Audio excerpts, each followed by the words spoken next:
enter into the old tavern, one of the last vestiges of when this island had more radishes than people. Cress works at an old radio in the corner, and Thomas spit-shines a glass at the bar.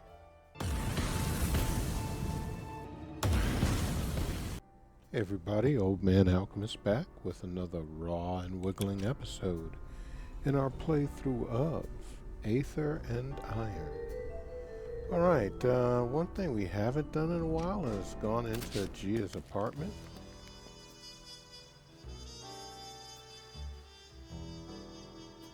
Visit the root cellar. Well,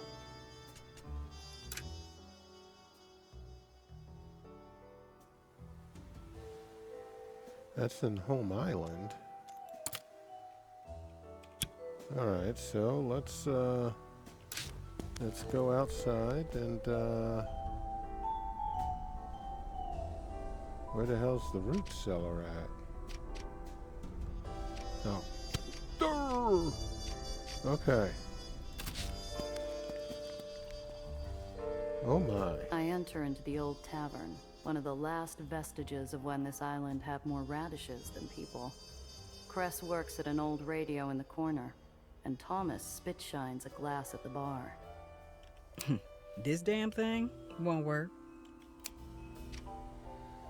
Okay. A whole bunch of people to talk to. And, okay, let's see what's going on here. The man sits sanguine at a table, sipping something warm while reading a book. In French? Nothing like some light reading. Getting comfortable? Why, yes. Yes, I am. Thank you, Miss Randazzo. I appreciate you asking.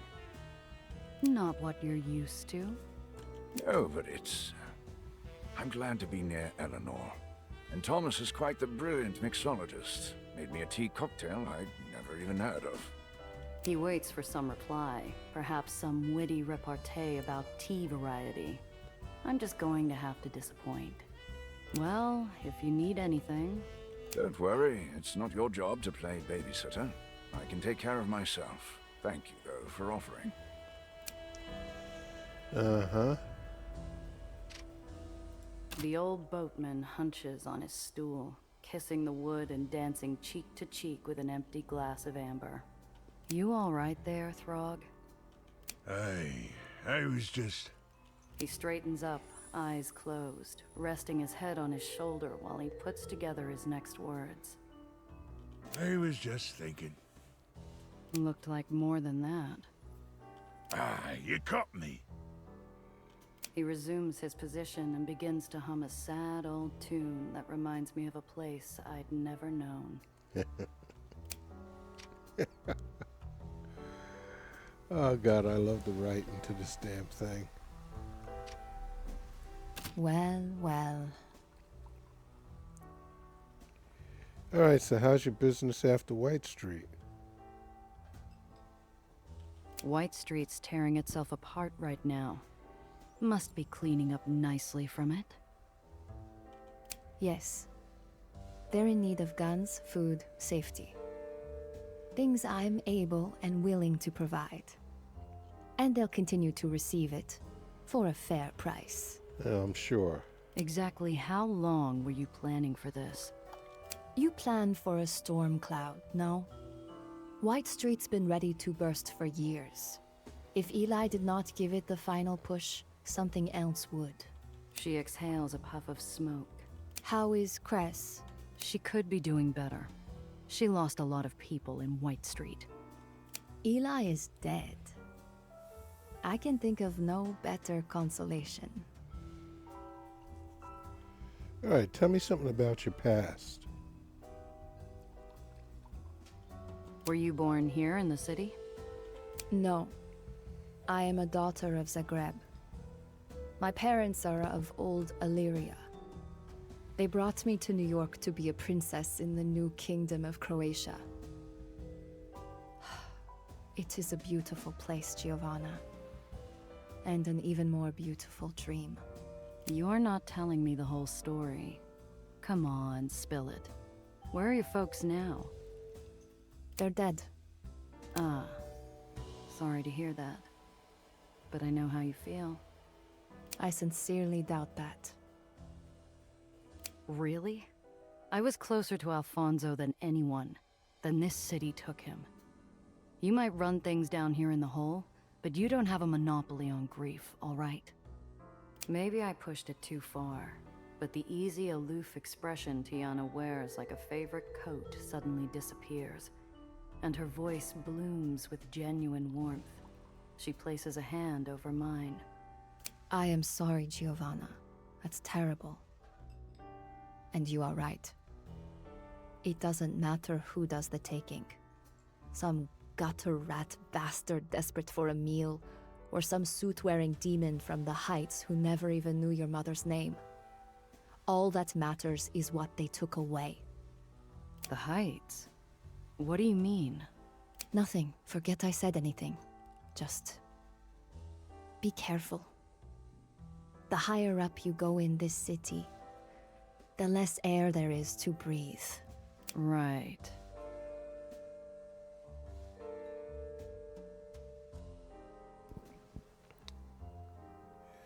Well, it seems like we can ask her more about her past. So, You used to work for Marm, right? How'd you end up in Dreamland? Tiana's elegant face splits, my question hitting her like a splotch of ink on pristine paper. Everyone knows the stories. Marm's rogue gallery of super criminals. Her trade school and goes. For a young woman left with nothing. Dreamland was a piece of driftwood at sea. Tetka found me young, alone, and afraid. She saw potential, and I was eager to learn. It was, how they say, meant to be. So why'd you leave? Sure, you've got a nice operation, but it couldn't have been easy at the start. Marm's does would have had you set for life.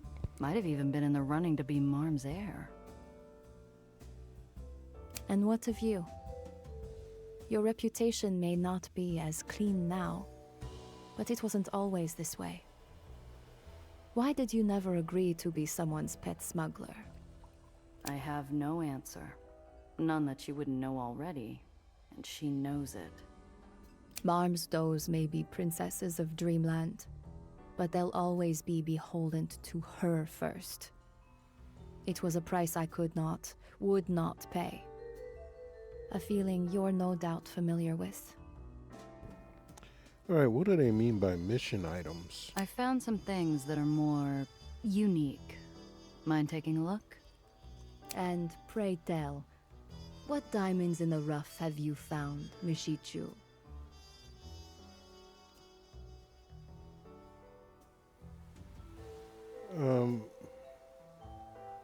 Well, it's not telling me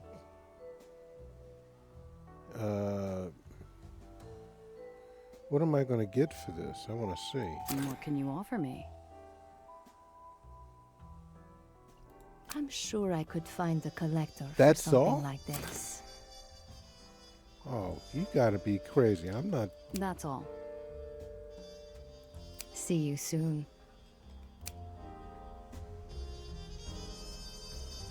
Yeah, that was kind of disappointing. Hi, Gia. All right, what about the gardener? What about not the professor? Must be a shock, finding out your mentor's been alive all this time. If it were Zio, I still wouldn't believe it. I really thought he was dead. He was caught in the explosion. There was debris everywhere, and there was blood. And he wasn't... If I'd stayed even a moment longer, maybe I would have realized he was still alive. You couldn't have. You said it yourself. Dufresne was there, and he would have taken you away to who knows where. Would that have done Gardner any good? My assurance is water to a sunflower mid-wilt. She perks back to her usual sunny demeanor. This dude's a He's the one who's behind all the problems. I don't trust him. Maybe I'm wrong, but I don't trust Professor Gardner. You're right. I think he understands. I found him. You know what he did? He said he was so relieved that I was safe. It was the most emotional I've ever seen him. Okay, what's your relationship with Gardner? You and Gardner seem pretty close. If I didn't know any better, I might have pegged him as your dad or uncle. He isn't. I mean, we're close, but it's not like that. Except, he helped look after me when I came to the Heights. The other scientists helped, but we were colleagues. Alistair was there for me through my move, and my doctorate, and even my birthdays. What about your folks?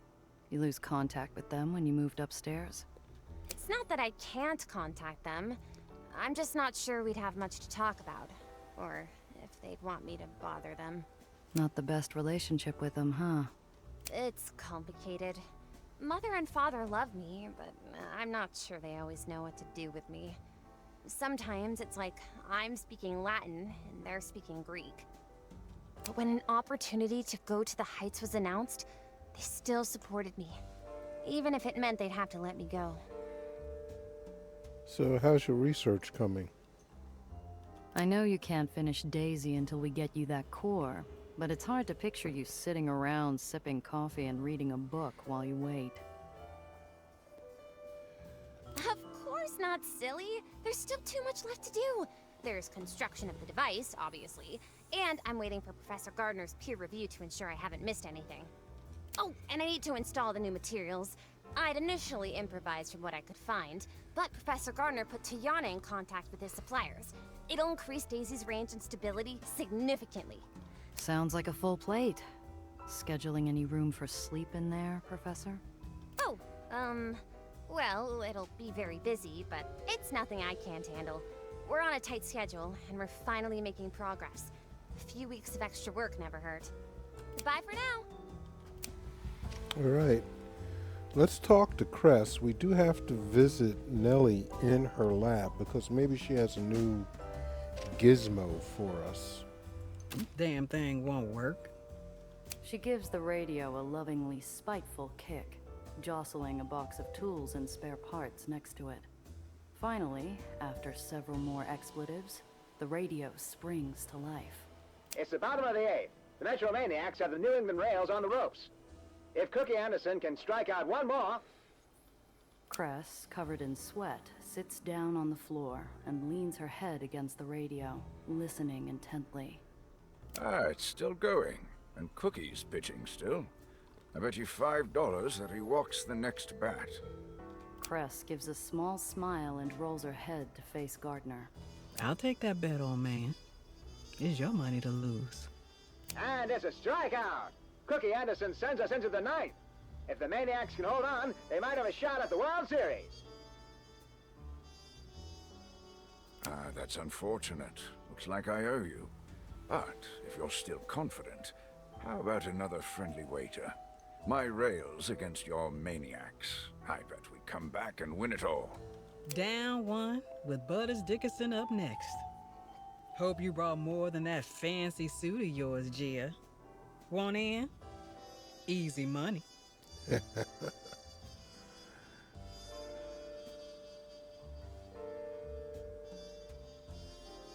I want to go with the Maniacs. You just love the rails because they always win. True fans don't need wins to support their team.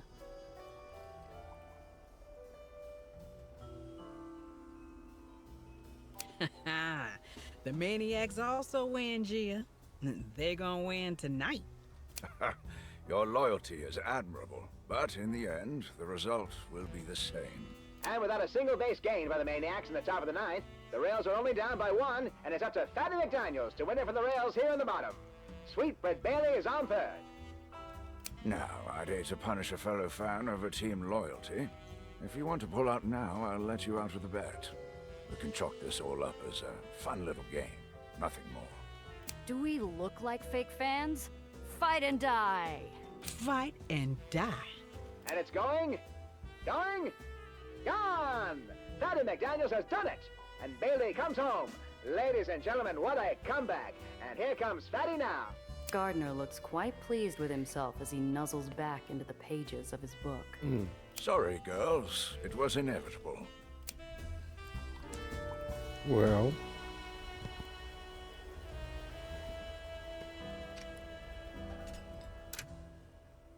I think I just lost some money. The root cellar. Alright, let's have a drink. I've got the other shipment coming in soon. But it will be later than you wanted. Come on. Everything is late here in the hole. Why do you think I'm planning on dying here? I better get a couple more years at least. Thomas, I will get you your spirits before the end of the week. Perfect! I don't think I would have survived Nellie without an inoculation shot from Thomas. Years of knowing the man, I don't think I've ever seen that grin of his drop. Ah, Gia, you're back! Wow, my, why the long face? I've got something for you that'll be perfect. He slides me a drink of something bitter and earthy with a side of peanuts.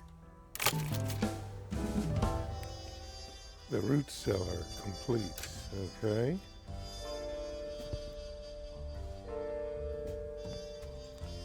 So,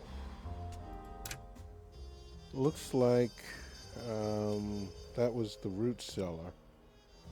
Now it wants us to do Jack's Wild, which is go to the Pandemonium, which is going to have us meet Sophie. But, alright, we're going to end this one here, the root cellar. And when we come back, I guess we're going to start Jack's Wild. So, like I said, we're going to end this one here. Hey guys, if you've been enjoying our playthrough and want to stay abreast of everything we're doing on the channel, go ahead and hit that subscribe button. Do me a great favor, crush that like button also, and finally, leave me some comments. Let me know what you're playing, what you're looking forward to, or just what's going on with you.